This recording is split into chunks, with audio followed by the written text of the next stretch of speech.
New English school Ghotawade तालुका मुळशी येथील 610 विद्यार्थ्यांचं भविष्य रिंग रोड अधिकाऱ्यांच्या गलथान आणि मनमानी कारभारामुळे धोक्यात आलंय। रस्त्यावरील गतिरोधकांमुळे होणाऱ्या प्रचंड आवाजामुळे शाळा परिसरात तीव्र ध्वनिप्रदूषण होत असून विद्यार्थ्यांचं अभ्यासावरील लक्ष पूर्णपणे विचलित झालंय।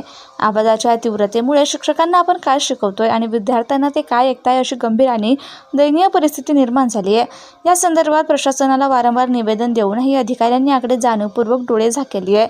अधिकाऱ्यांच्या या संवेदनाहीन भूमिकेविरोधात अखेर तीव्र पावले उचलण्यात आली आहे।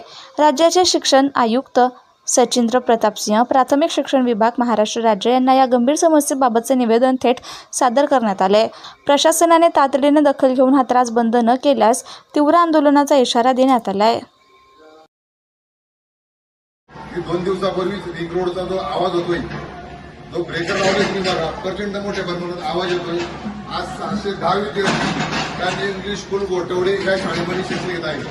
प्रचंड मोठ्या प्रमाणात मुलांचं नुकसान होतंय। त्या संदर्भात आपण शासकीय अधिकारी असेल, वरिष्ठ किंवा रिंग रोडचे जे कंपनी आहे, नवयुग म्हणून कंपनी, त्या अधिकाऱ्यांना सुद्धा निवेदन दिलेलं आहे। आज प्रचंड मोठ्या प्रमाणात मुलांना शिक्षण करताना खूप त्रास होते, म्हणजे त्यांचं लक्षच लागत नाही।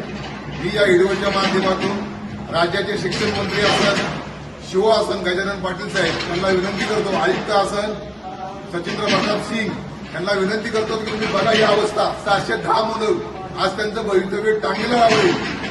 रिंग रोडच्या कंपनीला आम्ही निवेदन दिलंय की तुमचं काम, तुम्ही जे ब्रेकरचं आहे ते 11 ते 4 वाजेपर्यंत ब्रेकर बंद ठेवा, परंतु मनमानी कारभार एवढा चाललाय। अक्षरशः 610 जे मुलं इथं शिक्षण घेतात, लहान त्यांचं शिक्षणाचं भवितव्य खूप अंधारात आहे। त्या मुलांना मी प्रश्न सुद्धा विचारला, मुलं म्हणतात की आमचं अभ्यासावर लक्ष लागत नाही। मुख्याध्यापकांना सुद्धा, देशमुख साहेबांना विचारलं, तर शिक्षक सुद्धा आहे। खूप मोठं हे मुलांच्यावर संकट आलेलं आहे। महाराष्ट्र राज्य शासन शिक्षण विभागाला माझी विनंती राहील, तुम्ही जर ब्रेकर थांबवणार नाही तर येत्या 4 दिवसात आम्ही लोकशाही पद्धतीने इथं मोठं आंदोलन करणार आहे आणि याचं काम बंद पाडणार आहे। धन्यवाद।